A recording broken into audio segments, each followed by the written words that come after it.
Refúgio. Doutor João Braz, o Ministério Público ele emitiu uma nova recomendação em relação à sistemática do programa Casa Verde e Amarela aqui na cidade de Caicó. Primeiro, para a gente entender o que é que diz essa recomendação. Bom dia a todos os veículos de comunicação aqui presentes. Primeiro dizer que uma recomendação é um instrumento de trabalho do Ministério Público, seja ele estadual ou federal. Normalmente o Ministério Público faz uma recomendação quando ele localiza alguma situação de irregularidade ou que possa vir a ser irregularidade, e essa recomendação geralmente vem no sentido de que aquele recomendado, que no caso aqui é o município, possa realinhar ou readequar aquela situação, porventura, que esteja em desconformidade com a regularidade.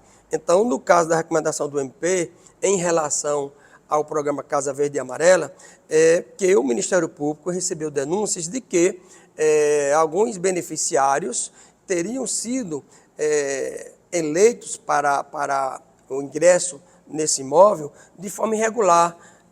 Então, o Ministério Público foi apurar, verificou algumas situações que denotam que pode ter havido má-fé, inclusive na autodeclaração desses beneficiários, e aí, identificado isso, ele recomenda ao município que faça uma revisão em todo o cadastro daqueles que foram selecionados. Ou seja, essa situação da seleção para as casas verde e amarela, o município ele não criou, apenas ele estabeleceu um dos critérios.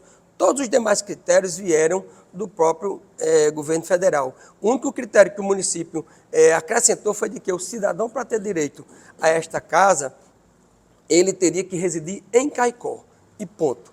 Todos os demais critérios, de ter mais crianças ou menos criança na família, de ter mulher, de pagar aluguéis, ou de ter densidade demográfica, muita gente numa casa só, esses critérios já vêm todo do Ministério Federal. Então, no caso, essa recomendação, que por sinal, claro que o município tem todo o interesse, aliás, a gente tem que dizer aqui que o município tem mais interesse em apurar isso do que o Ministério Público. O Ministério Público está fazendo o trabalho dele corretamente e nós, inclusive, agradecemos isso. Por quê? Porque a fiscalização deste cadastro ela é feita pelo município, mas também é feita num segundo momento pela Caixa Econômica, que também intervém nesta seleção. Então, o município, por exemplo, quando fez essa seleção, ele também cruzou dados, ele pegou o seu próprio cadastro lá da tributação para ver quem tinha imóvel, quem não tinha. Ou seja, o município lançou mão de todas as situações que ele podia ter para fazer esse cruzamento de dados e, em seguida, a própria Caixa Econômica também vai fazer um novo cruzamento de dados em relação a esses beneficiários. Só que antes de chegar à Caixa, que seria o segundo momento de cruzamento de dados, o Ministério Público, através de denúncias, foi apurar e verificou que 3 beneficiários têm problemas lá em relação ao cadastro. Então, o município imediatamente já foi lá fazer esse levantamento, checou que realmente tem essas 3 situações, mas o município também vai fazer o levantamento, a revisão das outras 190 inscrições ou cadastros que foram selecionados. O município tem todo interesse em dar transparência, de fazer com que essas casas cheguem a quem realmente delas precisam. Então, essa recomendação do Ministério Público, ela vem em bom tempo, evidentemente, mas o município também está atento a essas questões. João, o Ministério Público Federal, nessa recomendação, ele aponta quantos beneficiados estariam em situação irregular, quem são essas pessoas e quem fez a denúncia, porque para o MPF ter sido manifestado, alguém provocou. Não, isso, houve uma provocação, mas foram 200 casas e o Ministério Público não foi revisar as 200 casas. Ele fez um levantamento de 10 casas, aleatoriamente, independentemente do nome que estivesse lá, e das 10, 3 eles viram que poderia ter problema em relação ao preenchimento dos critérios. Então, dessas 10 casas, 3 tiveram problemas, 7 não. Então, como isso foi uma busca por amostragem que o Ministério Público fez, e sim tem o nome das pessoas no inquérito que está apurando isso lá no Ministério Público, e a gente não divulga aqui porque, pela questão até de apuração em si, e é um documento também interno do Ministério Público, se em 10 tivemos 3 com problemas, é possível que nas 190 não tenha nenhum problema ou tenha algum problema. Por isso que o Ministério Público, que a Secretaria de Assistência Social já vai proceder com a revisão em todo esse cadastro, mesmo antes de mandar para a segunda revisão da Caixa Econômica. Dr. João Braz, inclusive o Ministério Público Federal, ele fala no prazo de 10 dias para responder a essa recomendação. Caso isso não ocorra, haveria aí a responsabilização tácita, ou seja, aceitaria pelo silêncio do município em relação a essa recomendação, e novas, pelo que diz a assessoria do Ministério Público Federal, novas famílias serão visitadas. Eu acredito que o município terá prazo suficiente para responder essa recomendação? Alexandre, o prazo é bastante suficiente, inclusive o município já respondeu, e não tinha como ser diferente.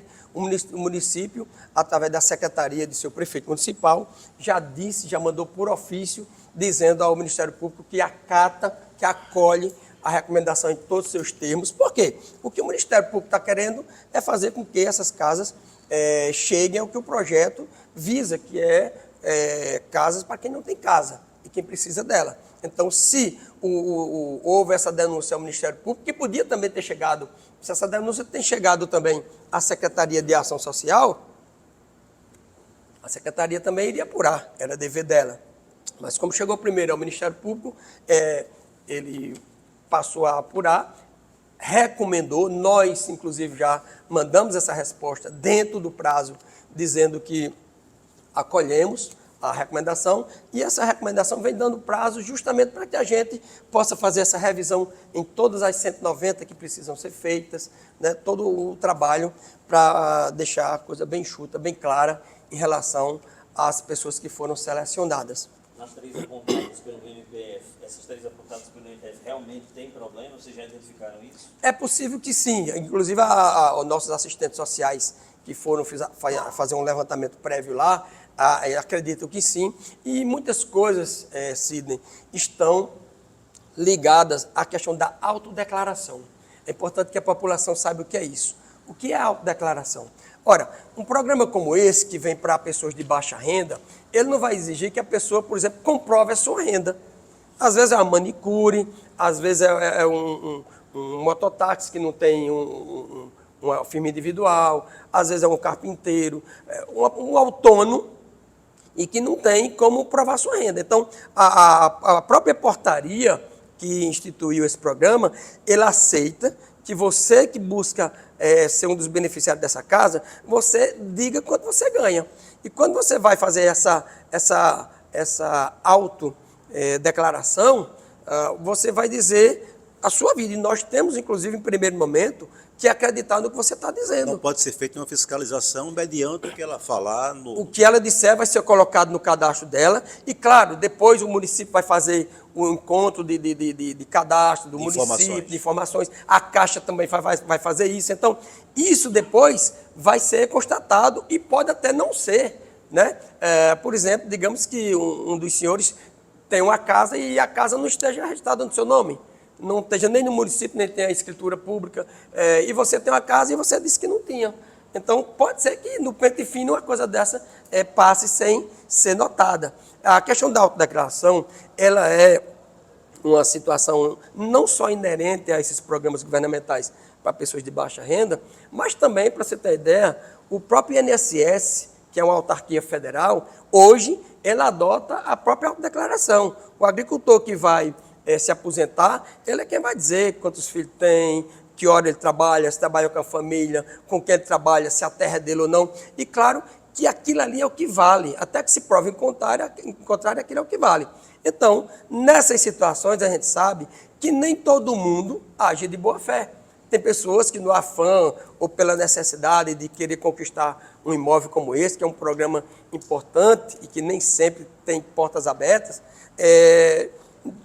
falam coisas que não são verdades, né? Tem uma situação, por exemplo, de uma pessoa que a gente constatou que, quando fez a autodeclaração, disse que estava se divorciando, e depois foi constatado que a pessoa estava ainda com a esposa, ela disse, não, eu desisti do divórcio, né? Pode ser verdade? Pode, não tem problema nenhum, mas Pode ter havido uma intenção de maquiar? Pode. Então, a questão da autodeclaração, ela é dada, mas depois ela é aferida tanto pelo município, como também deve ser pela Caixa Econômica, no segundo momento, quando cruza o CPF dessas pessoas, se tem benefício, se não tem, tem tudo isso, né? Então, o que aconteceu em relação a esse programa de Caicó, não é normal acontecer, mas é comum acontecer, né? Porque nem sempre as pessoas estão dispostas a falar ou a viverem a verdade. Então, o município não pode pagar pela autodeclaração de alguém que não deu uma autodeclaração verdadeira.